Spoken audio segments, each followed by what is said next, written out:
Bapak Ibu semua, selamat pagi ya. Ini saya lihat di monitor kurang lebih 5-6 orang yang belum bergabung. Apakah kita mau mulai aja? Iya, silakan Pak. Mulai Ya. ada tim lain yang belum masuk Pak, selain tim kami. Oh ya, yang lain kelihatannya sudah ini Bu, sudah Udah masuk. ya, Iya. menunggu tim kami ya Pak Iya. ya. Atau ini sambil jalan ya Bu ya? Iya, boleh Ya. silakan Pak. Terima Jadi selamat pagi semuanya, Bapak Ibu, dimanapun Bapak Ibu berada ya. Karena ini kebetulan seminar ini diikuti oleh peserta dari Sabang sampai Merauke. Bahkan ada yang dari Papua juga ikut. Nah, mudah-mudahan perjalanan seminarnya tidak terganggu karena mungkin koneksi internet juga seringkali mengganggu. Nah, Bapak Ibu, sebelum masuk ke dalam, ini saya ada mau bagi screen-nya ya Bu ya. Jadi screen presentasinya di awal nanti mungkin sekitar kurang lebih 1 jam. Nanti Pak Adi menemani kita di sisi teknologinya. Saya lebih ke distributorship management. Saya mungkin kurang lebih 1 jam, Pak Adi 30 menit. Sisanya nanti tanya jawab. Jadi Bapak Ibu mohon nanti disiapkan apabila ketika ada yang ingin ditanyakan mungkin ditulis dulu di kertas atau mungkin di chat yang disediakan ya, supaya nanti kita bisa menjawabnya. Untuk seminar ini kita harapkan bisa banyak tanya jawab karena ini menurut saya seminar ini sangat penting sekali ya untuk agar perusahaan kita ini survive di kondisi yang penuh tidak kepastian ini. Jadi COVID ini selesainya kapan kita nggak tahu juga. Nah, untuk itu coba saya akan mulai aja Bu ya, Bapak Ibu sekalian, dengan sharing materi. Jadi awal mula kita mengadakan seminar ini berangkatnya dari kondisi di lapangan, karena kebetulan saya akan meng-guide beberapa klien yang kondisinya setelah COVID itu secara pertumbuhan penjualannya cukup turun drastis, sehingga tidak bisa banyak berbuat apa-apa gitu. Jadi idenya dari situ, dan ini kita sebetulnya teknologi yang digunakan untuk membantu itu sebetulnya sudah ada, mungkin 3-4 tahun yang lalu sudah ada, cuma mungkin banyak pengusaha atau business owner yang masih kurang kepikiran sampai kondisi seperti sekarang ini. Jadi kurang kepikiran karena mungkin dirasa belum perlu untuk perkembangan di sisi teknologi untuk membantu di sisi pemasaran produk maupun distribusi barangnya gitu. Nah, coba kita masuk di pendahuluan ya. Pendahuluan di sini. Coba kita masing-masing mengidentifikasi produk yang sekarang sedang dipasarkan. Ini ada tiga jalur distribusi. Yang pertama itu intensif, yang kedua selektif, dan eksklusif. Nah, nanti kita identifikasi apakah produk kita masuk di golongan intensif. Kalau intensif ini berarti produknya seperti ini. Jadi produk consumer good ya. Jadi seperti aqua misalnya, atau mungkin biskuit, atau larutan penyegar ketiga, atau mungkin cat, atau mungkin di sini ada juga yang oli ya. Oli atau produk-produk Unilever. Ini adalah produk fast moving consumer good yang secara rantai distribusi cukup panjang. Kalau kita lihat di sini ada pabrik, ada pedagang besar yang seringkali diwakili oleh distributor di sini, kemudian ada grosir, ada retail, dan ada konsumen langsung. Rantainya cukup panjang sehingga perlu yang namanya fokus untuk mendistribusikan produk sampai istilahnya sampai dekat rumah-rumah konsumen pemakai. Lalu yang selektif ini umumnya seperti ini. Jadi spare part mobil atau motor yang bentuk, kalau distributornya itu bentuknya tidak terlalu banyak ya, mungkin satu area Jawa Timur mungkin bisa 1, Jawa Tengah 1, atau mungkin Jawa Barat 1. Jadi secara distributor klasternya tidak kecil-kecil, lebih lebar. Nah, saluran distribusinya seperti ini. Jadi dari produsen bisa langsung ke pengecer, agen bisa ke pengecer, atau mungkin distributor bisa langsung ke pengecer. Jadi rantai distribusinya sangat pendek. Nah, kemudian yang terakhir yang eksklusif. Yang eksklusif ini umumnya produk-produk yang terkait dengan mesin industri ya, dari mesin industri. Jadi secara ke distributoran tidak terlalu banyak distributor yang dipakai, mungkin di Indonesia cuma satu aja. Nah, setelah kita lihat Bapak Ibu di sini, apakah produknya termasuk yang intensif atau yang selektif? Jadi titik poin insentif dan selektif inilah yang nanti akan lebih banyak kita bahas yang terkait dengan distributor. Lalu kita lihat sekarang kondisi pasar di Indonesia ya. Di Indonesia ini secara peta kontribusi market yang terbesar itu di Pulau Jawa. Di Pulau Jawa ini mulai Jawa Timur, Jawa Tengah, Jawa Barat, kemudian DKI Jakarta 16%, yang 35% di Jawa. Sisanya di Indonesia Timur, termasuk Makassar sampai Indonesia Timur di sini. Kemudian yang Barat itu Sumatera, termasuk Kalimantan, sekitar 24%. Ini adalah kontribusi market yang ada di Indonesia. Nah, kemudian secara kontribusi antara general trade dan modern trade dibagi menjadi dua. Yang terbesar adalah general trade, 68%, sisanya 32% adalah modern trade. Kalau kita lihat di sini secara saluran distribusi general trade begitu panjang ya kalau kita lihat. Jadi mulai dari distributor, ada wholesaler yang bentuknya aktif maupun yang pasif. Kemudian ada retailernya ini bisa retailer yang ada di pasar, kemudian yang ada di jalan-jalan raya itu, atau mungkin di permukiman perumahan. Nah, ini pun dibagi lagi menjadi retailer kelas A sampai E, dengan kontribusi masing-masing seperti angka-angka di sini. Nah, kalau kita melihat di sini, secara sistem umumnya yang di GT masih cukup lemah ya, di sisi teknologi cukup lemah sekali. Sementara yang di modern market ini memiliki sistem yang cukup bagus sudahan.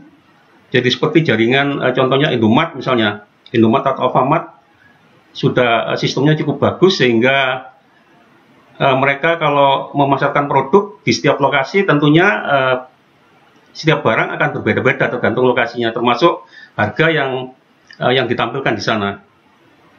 Jadi kalau kita lihat di sini pasar tuh yang GT 68% cukup besar, modern market 32%. Dengan cara pengelolaan nanti ke depannya tentunya cukup berbeda. Nah, setelah itu kita lihat klaster menurut Asian Nielsen ya, klaster market. Secara perhatian, yang strategic cluster ini tentunya wilayah-wilayah yang sudah sangat urgent ya, maksudnya wilayah-wilayah yang sudah sangat perlu diperhatikan, baik di sisi offline maupun online-nya, termasuk di sisi teknologinya. Di sini sudah mulai harus diperhatikan. Kemudian yang berikutnya ada Sumatera maupun yang bagian Indonesia Timur. Nah, kalau kita lihat kontribusi secara pasarnya, klaster strategik ini yang Jawa cukup besar, ya, 52, kemudian ini 17%, sisanya adalah 13%. Kemudian kalau melihat outlet atau toko-toko yang ada di wilayah ini secara sebaran, tentunya di Jawa cukup padat, kemudian di Sumatera 20%, dan kemudian di wilayah Indonesia Timur 17%. Nah, ini nanti bisa menjadi titik fokus dalam kita membuat strategi penjualan ke depannya ya nanti ya. Nah, kondisi sales growth produk saat ini yang kita ketahui ya, kalau kita ketahui di sini setelah kondisi COVID. Nah, untuk beberapa komoditi ada yang mengalami rata-rata semua minus growth. Jadi mulai industri di sini spare part sepeda motor maupun mobil turun semua, hampir turun. Tapi ada produk yang masih turunnya tidak terlalu turun, tapi tidak seperti yang lain, yaitu produk yang terkait dengan food and beverage dan tembakau. Saya juga heran ini, ada tembakau kok masih tetap bisa bertahan ya. Jadi tembakau masih banyak orang mau merokok, mungkin kondisinya lagi banyak yang stres mungkin kondisi sekarang ini. Jadi gambarnya seperti ini. Ini update terakhir dari surveinya BI ya. Jadi surveinya BI. Lalu kondisi distributor saat ini yang ada saat ini secara kekuatan distributor ini memiliki keunggulan di sisi pelanggan karena kalau kita lihat ya di sini Indonesia kan memiliki pulau-pulau yang cukup banyak. Nah, setiap wilayah atau daerah itu memiliki semacam distributor yang menguasai pelanggan-pelanggan yang ada di wilayah masing-masing. Jadi di sini kekuatan distributor itu karena asetnya adalah aset pelanggan. Lalu yang berikutnya, nah kalau kita perhatikan, jadi distributor ini sebetulnya memiliki kekuatan sebagai financial leverage. Jadi artinya prinsipal itu memiliki ketergantungan yang sangat tinggi terhadap distributor, ya, sangat tinggi sekali terhadap distributor karena kalau kita perhatikan distributor ini sebetulnya adalah gudang-gudang atau logistik-logistik atau tempat penyimpanan barang dari prinsipal, karena prinsipal kan tidak mungkin misalnya memproduksi produk harus ditampung di pabrik, tapi semuanya secara otomatis langsung dikirimkan kepada distributor yang ada di daerah-daerah di seluruh Indonesia yang ada.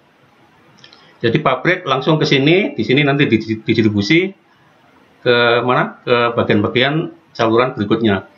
Jadi distributor ini sampai saat ini masih memiliki fungsi yang cukup penting bagi prinsipal.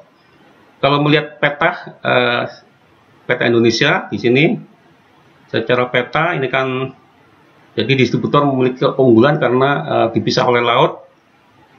Kemudian secara infrastruktur, kalau kita sebagai prinsipal tidak perlu lagi, kalau misalnya membuka cabang, tidak perlu lagi harus membangun infrastruktur seperti gudang, kemudian peralatan perkantoran, atau mungkin pengadaan sales force, atau mungkin kendaraan delivery service. Nah ini distributor sudah memiliki semuanya. Jadi kita sebagai prinsipal misalnya bisa langsung menjadi partner mereka, termasuk attitude, komitmen, dan skill mereka yang ada di daerah atau di distributor masing-masing. Nah, kelemahannya distributor di sini secara umum yang saya lihat, kelemahannya adalah secara manajemen itu tidak standar. Jadi kebanyakan masih belum memiliki SOP, atau kalau memiliki SOP pun itu selalu tidak bisa dijalankan dengan maksimal. Nah, di internal bisnis prosesnya itu biasanya hal yang 4 ini kurang ada SOP-nya. Jadi kalau ada SOP pun tidak bisa maksimal dijalankan seperti itu. Nah, ini beberapa contoh SOP yang biasanya dibuat atau dipakai oleh distributor.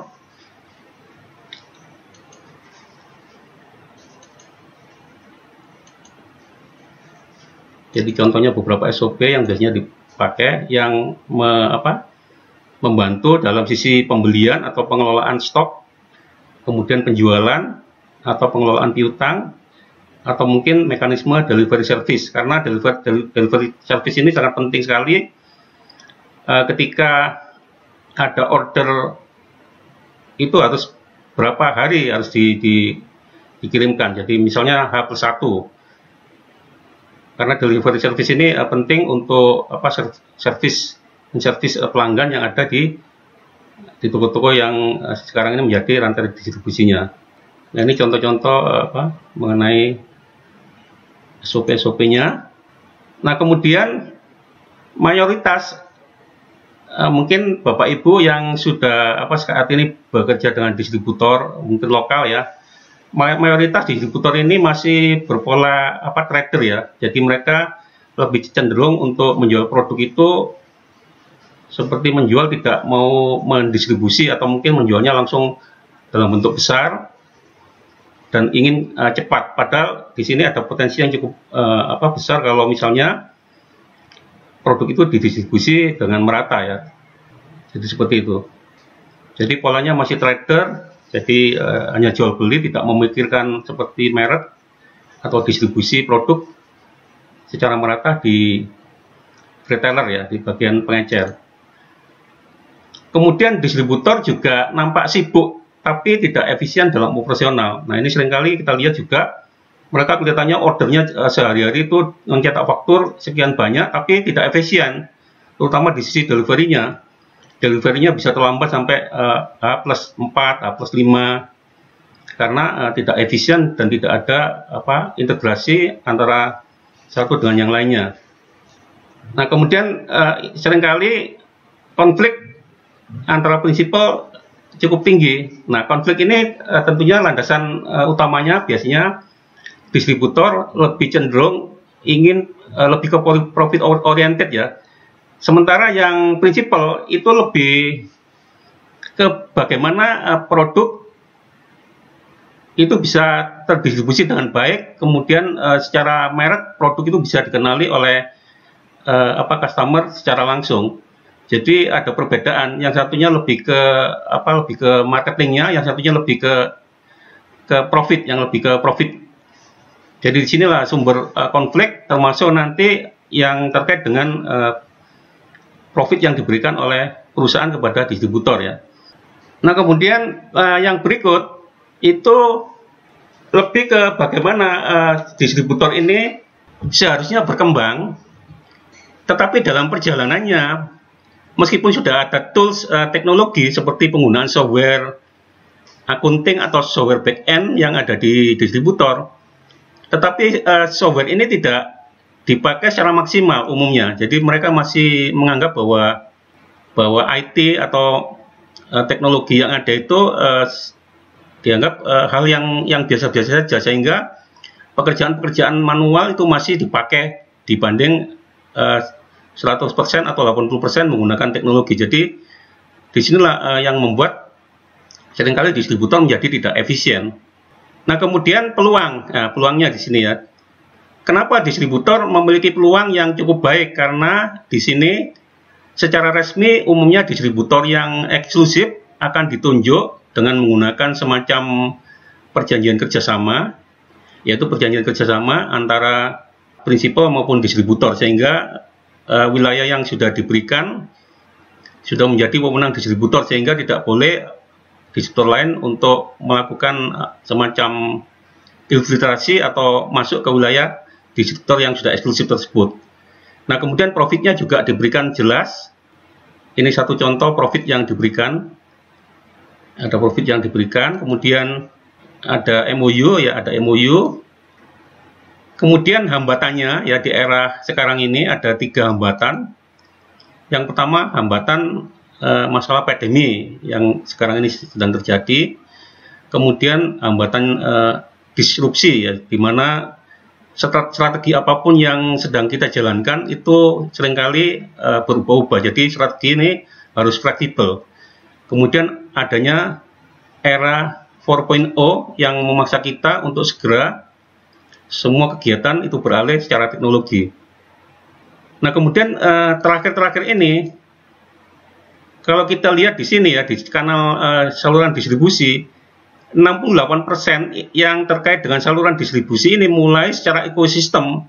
Sekarang ini sudah mulai sedikit diusik oleh startup. Contohnya seperti ini ya. Jadi Mitra Bukalapak ini, Mitra Bukalapak itu sudah mulai masuk ke channel distribusi yang sekarang ini dikerjakan secara offline oleh distributor. Jadi Mitra Bukalapak ini sudah mulai memasang semacam aplikasi, yang mana aplikasi itu dipakai untuk warung atau toko-toko itu untuk berbelanja kepada startup. Nah ini ada beberapa yang sudah melakukan itu, selain Bukalapak, juga ada Mitra Tokopedia, termasuk Mitra Blibli ini juga. Jadi mereka punya program, jadi mereka memiliki semacam sales force yang datang ke toko-toko untuk mengedukasi setiap toko agar setiap toko itu berbelanja melalui aplikasi yang sudah diberikan. Namun di sini memang untuk yang startup ini ternyata belum siap ya. Artinya mereka tidak seperti distributor, di mana distributor sudah siap secara logistik atau barang atau stok yang sudah tersedia. Sementara yang startup ini rata-rata mengandalkan dropship, di mana seringkali barang kosong. Jadi untuk perkembangan terakhir memang kurang bisa berjalan untuk yang seperti ini. Nah, kemudian berikutnya, hambatan yang lain selain serangan dari marketplace, hambatan yang lain adalah terakhir ada model kalau misalnya prinsipal kesulitan mencari distributor. Nah, distributor ini mulai ada satu pesaing, yaitu yang namanya 3PL, model 3PL.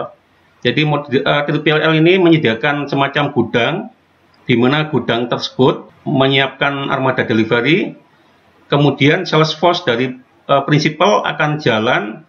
Nah, kemudian setelah mereka dapat order, nah gudang 3PL ini yang akan mengirim barang. Jadi ini model terakhir yang menjadi juga gangguan bagi distributor-distributor yang mungkin masih membutuhkan banyak barang untuk didistribusikan.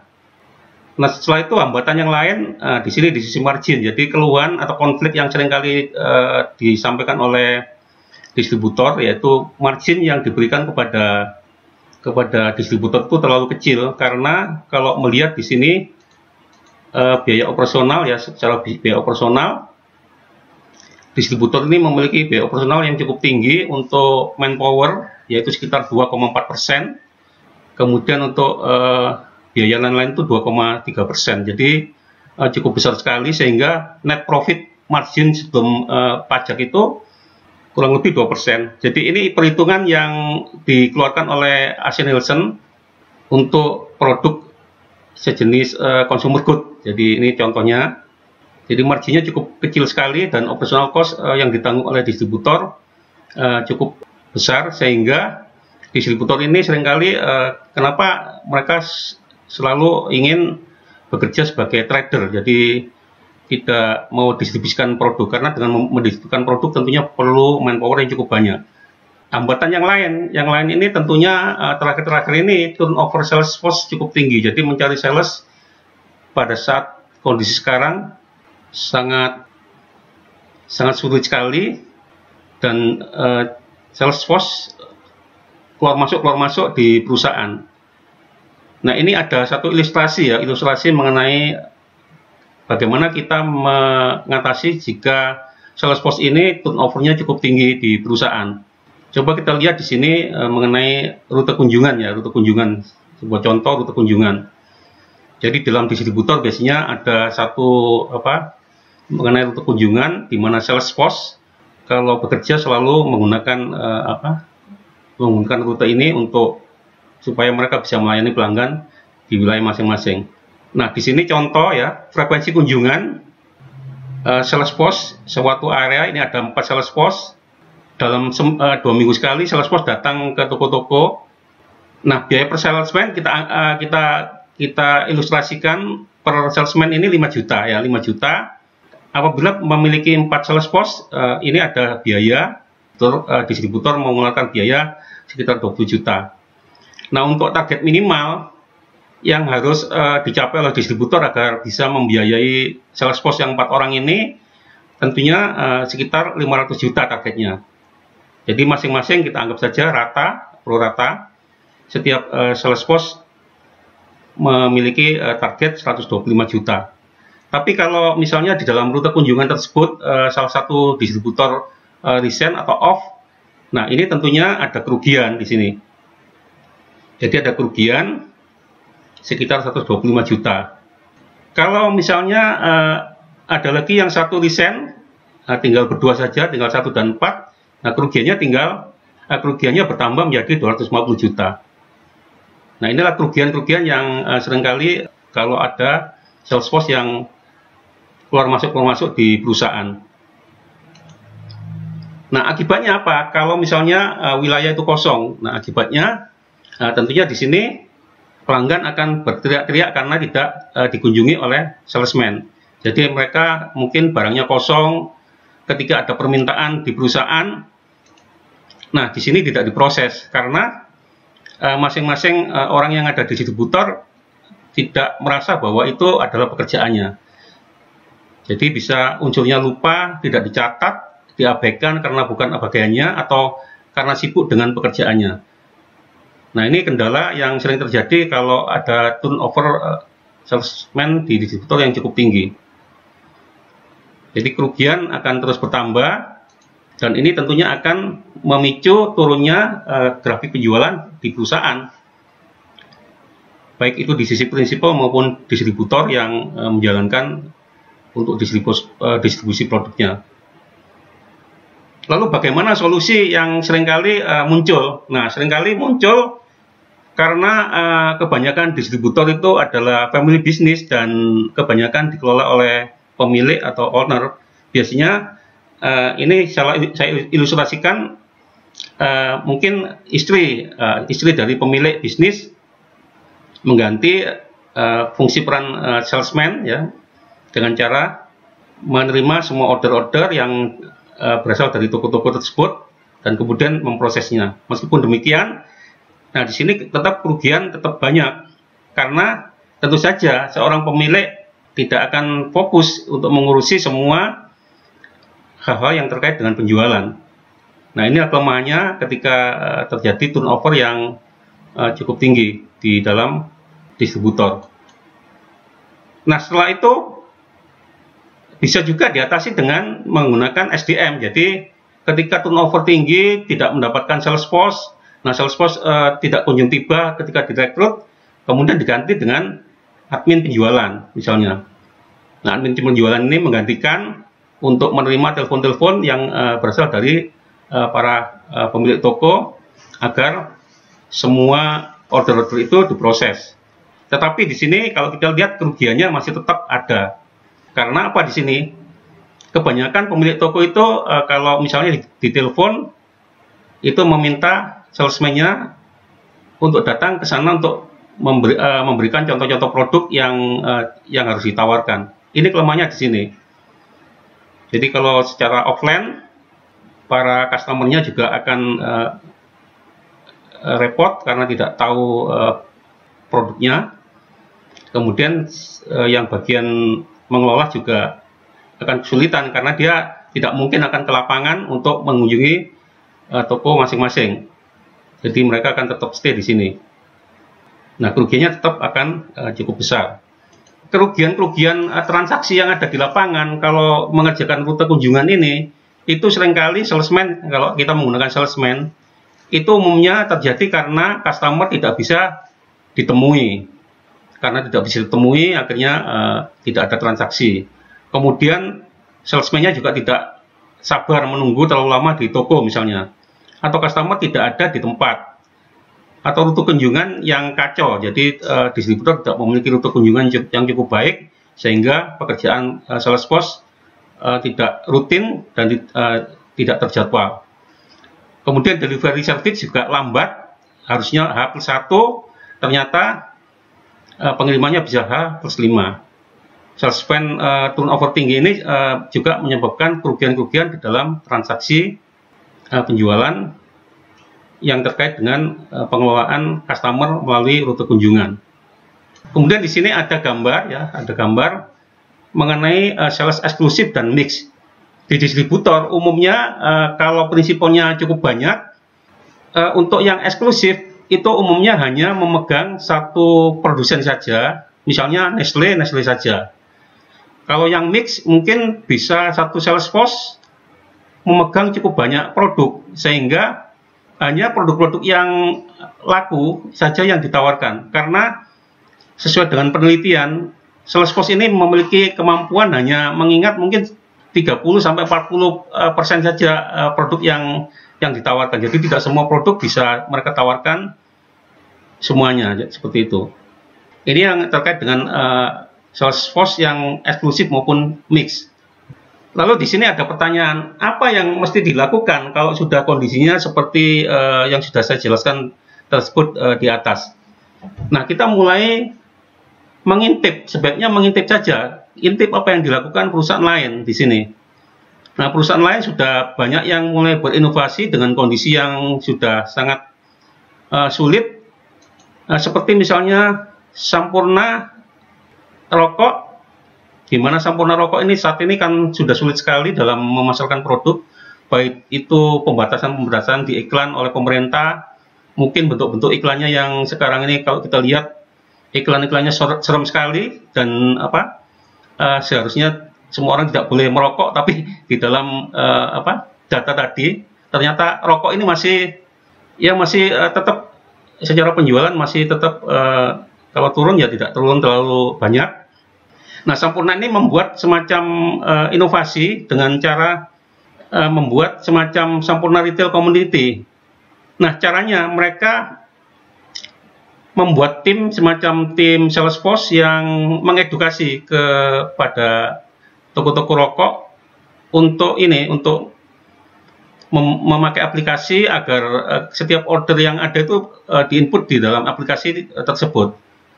Nah, aplikasi-aplikasi ini tentunya sangat berguna sekali bagi pemilik toko, yang mana mungkin pemilik toko kan kebanyakan sendiri. Mereka kan tidak seperti yang di supermarket memiliki bagian pembelian. Kalau di toko kan semua yang handle adalah personal, di mana mereka juga membeli, menjual, melayani. Nah, ini sangat berguna sekali bagi mereka toko rokok yang kalau tiba-tiba produknya habis, mereka langsung order lewat aplikasi. Ini yang sudah dilakukan oleh Sampurna 3-4 tahun terakhir ini. Terus Mayora, jadi kita intip Mayora. Mayora ini kalau kita lihat dari SCM-nya, supply chain management-nya, nah Mayora ini sudah menanam software bahkan di bagian grosir. Nah, di bagian grosir ini mereka tanam semacam software agar bisa melayani toko-toko yang ada di bawah grosir. Toko retail terkecil ini yang A sampai G ini bisa dilayani. Jadi A, B, C, dan sampai G ini bisa dilayani melalui aplikasi, dan kemudian aplikasinya masuk ke grosir. Grosir akan delivery produk ke toko-toko yang ada di bawahnya ini. Ini sudah mulai sangat meruncing. Selain grosir, juga distributor juga diberi perlengkapan seperti itu. Cuma kelemahannya di sini hanya untuk produk Mayora saja, tidak bisa untuk semua produk yang ada di distributor yang memiliki banyak prinsipal.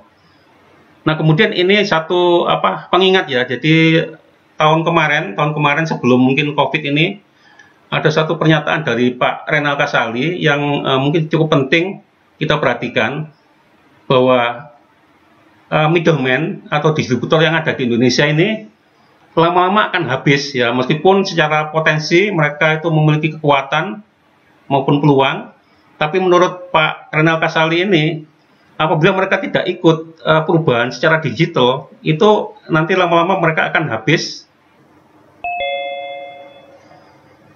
Oke, sorry tadi sempat terputus, saya lanjutkan. Halo? Iya Pak, sorry tadi terputus Pak. Sampai di itu Pak, tadi Mayora Pak. Oh, sampai di Mayora? Iya, Mayora supply chain. Bentar Pak, saya ulang Pak. Sampai di Mayora Pak ya, jadi ya ini Pak. Oke. Ya, SRC. Ya. Setelah SRC tadi, sekarang masuk ke SCM Mayora ya. Mayora ini kan hampir sama dengan apa yang dilakukan oleh Sampurna, cuma Mayora ini tidak ke toko-toko langsung, tapi melalui grosir yang ada. Jadi seperti ini kita lihat di gambar, bahwa Mayora ini menanam semacam software yang ada di grosir. Nah, kemudian grosir juga memberikan aplikasi ke retail yang ada di bawahnya, retail A sampai G, di mana nanti retail A sampai G ini menggunakan aplikasi tersebut ketika berbelanja. Seperti yang kita ketahui ya Bapak Ibu, jadi toko itu kan tidak seperti yang di supermarket atau minimarket yang sudah memiliki bagian pembelian. Nah, toko-toko ini kan kebanyakan mereka bekerja sendiri, jadi mereka beli, mereka jual, mereka melayani pelanggan, menerima uang dan sebagainya, atau mungkin melakukan pengiriman secara langsung, secara mandiri. Jadi toko ini tidak memiliki waktu untuk selalu bekerja secara sistematis. Nah, aplikasi yang ditanam ini bisa membantu mereka ketika sewaktu-waktu misalnya produknya di display mereka habis dan kemudian melakukan order kepada grosir yang ada di atasnya. Jadi mereka order ke grosir, nah grosir ini nanti akan menerima order dalam bentuk notifikasi. Nah, kemudian grosir ini akan mengirim barang kepada retail-retail yang sudah pesan melalui aplikasi tersebut. Ini yang dilakukan Mayora, jadi sudah sangat detail. Nah, yang kemudian ini ada satu pesan ya dari Pak Renal Kasali. Mungkin ini setahun yang lalu saya temukan artikelnya. Pak Renal Kasali ini sempat menulis mengenai kondisi middleman atau distributor, bahwa di Indonesia ini middleman atau distributor ini keberadaannya semakin lama bisa semakin punah atau mungkin habis apabila tidak mengikuti perubahan era digital yang ada seperti sekarang ini. Nah, ini pesan dari Pak Renal Kasali. Saya temukan sudah 1 tahun yang lalu. Kemudian terakhir-terakhir ini platform pemasaran digital itu sudah meningkat 2 kali lipat. Jadi dengan kondisi adanya COVID, bagi perusahaan-perusahaan yang sebelumnya sudah mulai mulai ada semacam penjualan online, itu semakin secara omset semakin kontribusi menggeser kepada online. Kalau mungkin sebelumnya 10%, dengan adanya COVID, setelah mereka sudah siap secara digital, nah mereka umumnya bisa bergeser sedikit, ya sedikit, tidak banyak, ya mungkin sekitar 20-30% untuk nangkep yang di sisi online-nya. Kemudian ini industri 3PL tadi yang yang sudah kita sampaikan. Nah, kemudian di sini ada distribution model ya yang mungkin perlu dicermati. Distribution model ini sudah dikerjakan oleh beberapa perusahaan-perusahaan multinasional company yang mana mereka sudah membangun infrastruktur yang terkait dengan e-commerce atau private e-commerce maupun startup. Jadi ada beberapa perusahaan yang sudah masuk ke sini. Nah, untuk yang distributor lokal maupun distributor nasional lokal, sementara ini kan lebih banyak penjualan melalui sisi offline. Di model ini tentunya yang perlu kita amati, kita mulai membangun yang namanya new channel online. Kalau kita memperhatikan yang sudah ada sebelumnya, jadi offline yang ada ini tetap akan kita kerjakan dengan sebaik mungkin, tetapi tetap new channel online ini tetap juga dikerjakan. Jadi digabungkan antara online dan offline, digabungkan menjadi semacam omni channel, channel gabungan untuk memperkuat agar distributor yang ada ini tidak ketinggalan atau mungkin akan surut ya secara bisnis nantinya. Ini adalah model yang sudah dikembangkan beberapa perusahaan multinasional company.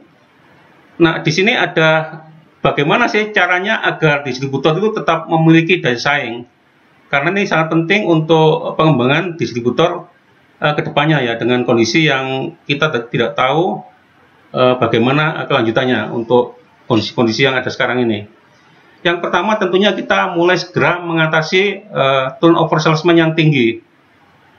Jadi turnover salesman yang tinggi ini kita mulai atasi dan kemudian menjadikan operasional distributor itu efektif dan efisien dengan cara membangun komunitas. Ya, kalau kita lihat di sini, ini tadi cara untuk mengatasinya. Jadi ke depan, kalau kita memiliki salesman atau sales force yang sering keluar masuk di dalam perusahaan, nah tentunya kita harus menyiapkan semacam sales counter atau bagian yang menangkap semua order. Kalau sales force keluar masuk kan tidak masalah. Kalau kita memiliki satu nomor telepon atau satu pintu yang bisa menghandle setiap order-order yang masuk, ini cukup membantu. Jadi ke depan kemungkinan besar sales post yang sulit kita cari itu bisa digantikan oleh orang-orang fresh graduate yang nanti pekerjaannya adalah berpromosi atau mungkin membina hubungan dengan pelanggan. Jadi seperti itu. Jadi kalau misalnya mereka keluar masuk tidak masalah, karena di sini ada yang membackup sales counter. Nah, tentunya untuk di backup dan tidak secara manual, tapi di sini mungkin bisa digunakan teknologi yang bisa membantu seperti yang mungkin dilakukan oleh Mayora atau yang dilakukan oleh Sampurna. Nah, bagaimana menjadikan operasional distributor efektif dan efisien? Nah, kita mulai kenali di sini bagian-bagian mana yang sekarang ini menjadi skala prioritas dalam penanganan yang terkait dengan digital. Apakah kita memulainya dari yang wholesaler aktif atau yang pasif, atau secara keseluruhan kita mulai diberikan teknologi atau seperti itu. Kalau yang di sini mungkin menjadi skala prioritas kedua ya, karena di sini sudah secara modern, secara teknologi lebih bagus. Jadi di sini mungkin kita mulai step awalnya memulai mungkin dari wholesaler, atau kemudian setelah itu baru retailer, tergantung dari kondisi perusahaan masing-masing. Nah, ini ada data dari AC Nielsen mengenai jumlah outlet yang ada di Indonesia. Itu ada 3 miliar ya, di sini ada 3 miliar yang terdiri dari berbagai jenis, mulai hypermarket, supermarket, minimarket, kemudian pom bensin atau semi retailer atau yang lain-lain. Nah, di sini ada outlet dalam bentuk miliar ya. Di outlet di Indonesia ini cukup banyak. Terus di sini prioritas-prioritas strategi yang nanti digunakan. Jadi kalau kita menggunakan teknologi, tentunya kita perlu memilih membuat skala prioritas, apakah di Jawa menjadi skala prioritas penting untuk penggunaan teknologi, kemudian bergeser ke Sumatera dan yang lain-lain. Jadi tergantung dari kondisi masing-masing perusahaan, termasuk terkait dengan anggaran masing-masing perusahaan. Nah, termasuk dalam pengelolaan outlet yang ada di Indonesia. Kita bagaimana mengembangkan atau meningkatkan penjualan? Ini ada satu rumus ya. Rumus ini mungkin rumus yang sudah lama ya, mungkin sudah banyak Bapak Ibu pakai. Singkatan S dan C dan P ini. Jadi S ini spreading ya. Spreading ini maksudnya kita meningkatkan penjualan dengan cara bagaimana kita memperluas wilayah penjualan itu. Jadi wilayah penjualan mungkin sebelumnya kita cover hanya Jawa Timur, kemudian meluas ke Jawa Tengah, Jawa Barat, atau mungkin ke pulau-pulau yang lain. Jadi ini spreading. Jadi bagaimana kita meningkatkan penjualan melalui perluasan wilayah pemasaran. Terus yang kedua, coverage. Nah, coverage ini umumnya dipakai yang terkait dengan rute kunjungan. Jadi sales force seberapa mampu untuk melakukan pengcoveran, jadi peliputan di wilayah masing-masing. Jadi termasuk berapa kunjungan yang harus diberikan target ke mereka, apakah sehari 15 tempat atau mungkin 25 tempat. Kalau yang consumer group mungkin sudah 30-45 tempat untuk target call-nya. Ini adalah cara meningkatkan penjualan dengan coverage. Kemudian yang berikutnya, cara meningkatkan penjualan dengan memaksimalkan SKU yang ada di perusahaan. Jadi kalau di perusahaan ada 100 SKU, berapa SKU minimal yang bisa dikirim. Jadi kalau distributor umumnya mereka menggunakan acuan untuk mengirim produk itu minimal berapa SKU. Misalnya satu invoice 3 SKU dengan nilai nominal 500.000 misalnya. Karena distributor juga kalau berkaca pada cost ratio yang 4,7 tadi, nah distributor ini tentunya kalau mengirim barang juga akan mempertimbangkan ini. Jadi berapa SKU yang harus dikirim kepada distributor, termasuk prinsipal kalau memberikan target kepada sales force, nah berapa SKU minimal yang harus bisa ditawarkan. Ini sangat penting sekali 3 bagian SCP ini untuk meningkatkan penjualan. Tapi ini sebetulnya cara-cara yang sudah lama, yang seringkali juga dipakai prinsipal maupun distributor dalam pemaksimalan penjualan. Nah, yang penting berikutnya sebetulnya di sini teknologi Nah, teknologi ini sebetulnya sudah ada seperti yang saya sampaikan di awal, tetapi mungkin kita masih belum begitu care ya, istilahnya tidak masih kurang ini ya, kurang kok rasanya teknologi ini selain biayanya tinggi kan, seperti itu kan, persepsinya biayanya tinggi, kemudian cara penggunaannya mungkin rada ribet, jadi bayangannya seperti itu. Tapi teknologi ini sebenarnya kalau kita pakai, kita gunakan, dan kita memang maksimalkan, itu tentunya akan sangat membantu di sisi penjualan atau distribusi produk, baik yang offline maupun online nantinya. Nah, ini ada beberapa yang bisa kita lakukan ya untuk agar kita tetap bisa bertahan mengenai program-program promosi ya. Program promosi ini contohnya ini adalah program promosi gosok-gosok ya. Jadi ini seringkali dilakukan oleh perusahaan-perusahaan. Cuma saya pernah melihat sebuah kasus yang dimana program gosok-gosok ini malah berhasil tetapi membuat malapetaka. Kenapa membuat malapetaka? Ketika distributor melakukan klaim, misalnya 2 miliar dalam 1 bulan. Nah, klaim ini yang 2 miliar oleh prinsipal dibayar 2-3 bulan kemudian. Padahal uang yang 2 miliar ini adalah uang untuk perputaran di distributor. Nah, ini pernah terjadi kasus industri tertentu, saya nggak sebut namanya, yang membuat distributor-distributor yang ada itu akhirnya mengundurkan diri untuk tidak berpartner dengan prinsipal tersebut. Nah, ini hal-hal yang terkait program promosi yang tidak dilengkapi atau didukung oleh teknologi, karena pencairan klaim itu ternyata kendalanya bukan karena uangnya nggak ada di prinsipal, tetapi uangnya itu sebenarnya ada, cuma penarikan datanya yang cukup terlambat karena tidak ada teknologi yang mendukung perhitungan yang secara pastinya seperti itu. Nah, kemudian bisa kalau kita misalnya sudah menggunakan cara-cara seperti yang dilakukan Mayora, nah pihak distributor maupun prinsipal bisa memberikan point reward kepada saluran yang ada di bawahnya, termasuk retail-retail kecil tersebut. Jadi retail tersebut bisa ketika mereka mau melakukan input pemesanan melewat aplikasi, nah di situ langsung reward akan muncul untuk memberi penghargaan kepada retailer yang ada.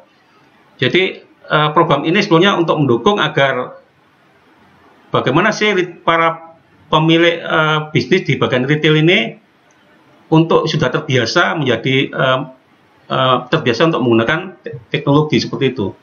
Nah, ini kita bercerita mengenai bisnis review ya. Jadi secara keseluruhan kalau distributor bekerja sama dengan prinsipal, nah prinsipal umumnya melakukan bisnis review, akan mereview kinerja daripada distributor, termasuk di sini kinerja penjualan, produk fokus yang dijual, termasuk saluran distribusi yang dikembangkan dari hari ke hari, yang biasanya terkait dengan NOO ya, New Opening Outlet, karena prinsipal ini kepingin penyebaran produk cukup merata, jadi biasanya ada program NOO, kemudian termasuk perluasan pasarnya, termasuk spreadingnya seperti apa. Nah, ini biasanya ada business review dari prinsipal untuk melihat kondisi kinerja dari distributor. Kalau distributor tidak memiliki kinerja cukup bagus, nah kontrak setahun itu biasanya diakhiri, jadi 1 tahun mereka akan diakhiri. Nah, disinilah peran distributor sangat penting sekali untuk segera mungkin ya untuk menyambut teknologi yang tentunya nanti akan sangat membantu di sisi penjualan di distributor. Kemudian kita berbicara lagi mengenai hari-hari dalam operasional ya. Di dalam hari-hari kita beroperasional ini kan kendala seperti yang saya sebutkan tadi di awal, bahwa kebanyakan distributor tidak memiliki semacam SOP di sisi pembelian stok, penyediaan stok, kemudian penjualan, pengelolaan tagihan maupun delivery service. Nah, di sisi operasional, tentunya di sini kalau kita menganggap bahwa aset kita adalah pelanggan, nah tentunya service level di dalam pengiriman produk sebaiknya memang di sini mengacu pada H+1. Nah, kalau kita lihat di sini template perbandingannya, di sini ada satu SOP ya, SOP di mana kalau proses order hari ini ya jam 5. Hari ini jam 3 ini memproses. Kemudian loading ke truk. Nah, besok pagi barang sudah bisa dikirim. Kalau ingin H+1, tapi ini semua tetap dibantu oleh teknologi kan. Kemudian besok adalah batas maksimal truk kembali. Jadi yang kirim jam 6, jam 3 sore truk harus kembali untuk persiapan pengiriman esok harinya. Ini yang contoh pengiriman 1 hari yang untuk yang batch pertama. Kemudian kalau ada proses order yang kemarin itu bisa diproses jam 8 pagi. Nah, jam 8 pagi, kemudian packing list dan loading ke truk itu antara jam 8.30 sampai 10. Nah, kemudian jam 10 sudah berangkat kirim. Nah, batas maksimal kembali jam 5 sore. Nah, ini adalah prosedur untuk supaya service level di distributor bisa menjadi maksimal. Yang kedua ini lebih ke bagaimana front office bisa mendukung yang terkait dengan RTM, route to the market, maupun yang online order ini. Jadi front office seperti yang saya sebutkan tadi, jadi front office sebaiknya sudah siap mendukung apabila memang di perusahaan distributor sudah menggunakan teknologi yang cukup baik. Nah, ini tadi yang bagaimana mengatasi apabila turnover tadi ya yang cukup tinggi. Kalau kita sudah memang mentok kesulitan mendapatkan sales force, nah tentunya rute kunjungan yang tadi dikunjungi 2 minggu sekali, kita rubah menjadi 4 minggu sekali, di mana sales 1 ini bisa merangkap wilayah yang nomor 2 tadi, sales 2. Jadi 1 dan 2 ini menjadi satu area dikunjungi 2 minggu sekali. Nah, pertanyaannya, bagaimana apabila ketika di tengah-tengah tiba-tiba customer-nya order? Nah, penggantinya, sales yang mengganti adalah teknologi nantinya di sini. Nah, ini hal yang terpenting mungkin perlu kita siapkan untuk menyongsong agar apa yang ada sekarang ini bisa membuat bisnis kita tetap survive ya.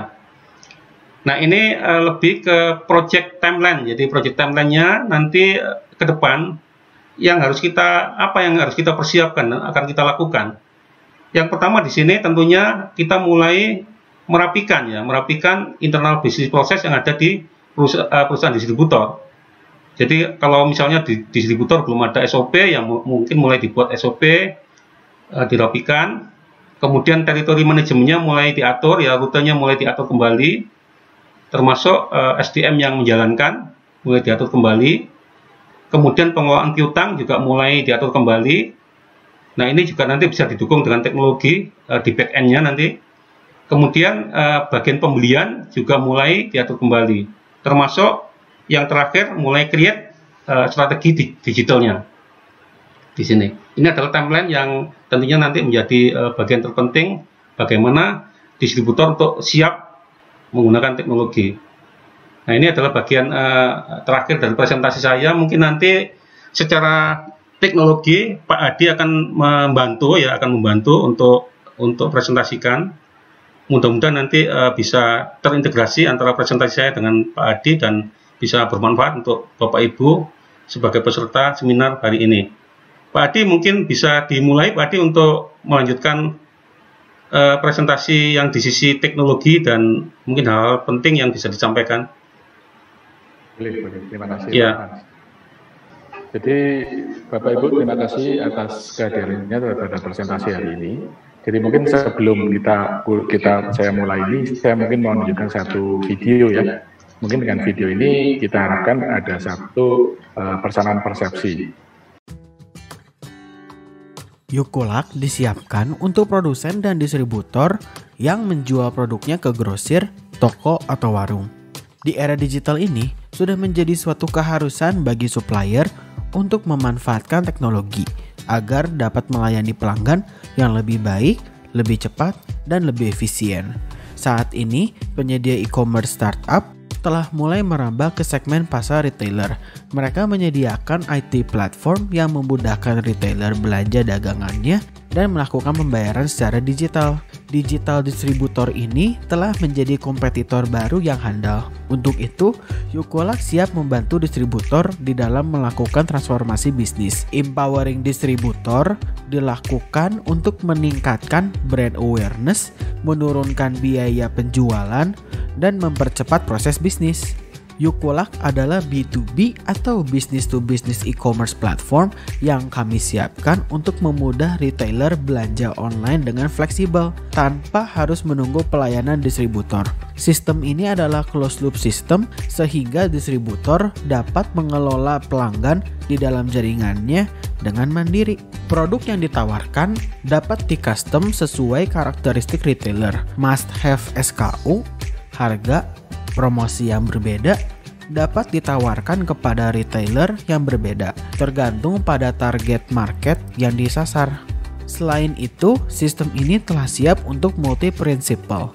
Relasi bisnis dengan retailer, royalty program, dapat dikelola melalui point reward system yang telah ditanam pada sistem. Yukolak akan mempercepat proses bisnis distributor dan telah dilengkapi dengan back-end application yang terintegrasi.